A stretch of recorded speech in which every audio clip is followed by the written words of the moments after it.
Finally guys આપણે સોમનાથ માટે નીકળી ગયા છીએ અને બસ આવી ગઈ છે. એસી વાળી જ બસ છે, મસ્ત બસ છે, કમ્ફર્ટેબલ છે. અને અમે નીકળીએ બહાર અને કાંડ ના થાય એવું તો બને જ નહીં.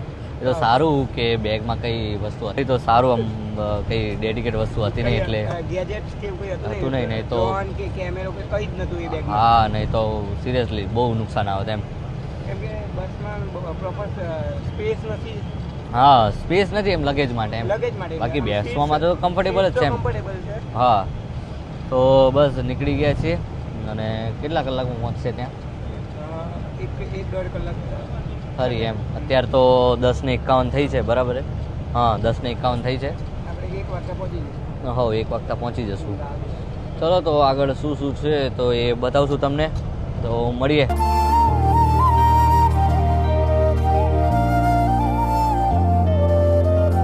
Guys we are arrived at Somnath. તો પહોંચી ગયા આપણે સોમનાથ. એટલે બે ભાષામાં બોલવું જરૂરી છે, ગુજરાતી ઇંગ્લિશ તો પ્રોપર ગુજરાતી નહીં થતું એક વારમાં. હા, બહુ ઇંગ્લિશ આવડી ગઈ છે આમ વધારે પડતું. એટલે ના, એટલે થોડું પ્રોફેશનલ લાગુ છે ને યાર, આપણો પ્રોફેશનલ બ્લોગર છે યાર. એટલે પ્રોફેશનલ તો ભાઈ તો આખો ઇંગ્લિશ બ્લોગ બનાવો, કોઈ ના નહીં પાડતું. ના ના, એટલું બધું ના કરાય. તો ક્યાં પહોંચ્યા આપણે? સોમનાથ મંદિરની બહાર આવી ગયા. ટ્રાય કરશું ક્લિપ. હા, એટલે પછી મૂકી દેશું. ચલો તો મળીએ પછી.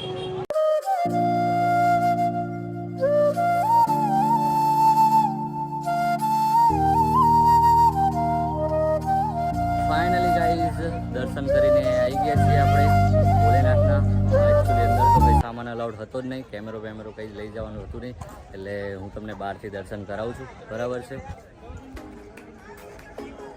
તો જો આ છે મંદિર સોમનાથનું. ખૂબ જ સરસ મંદિર છે અને આપણાને બી અંદર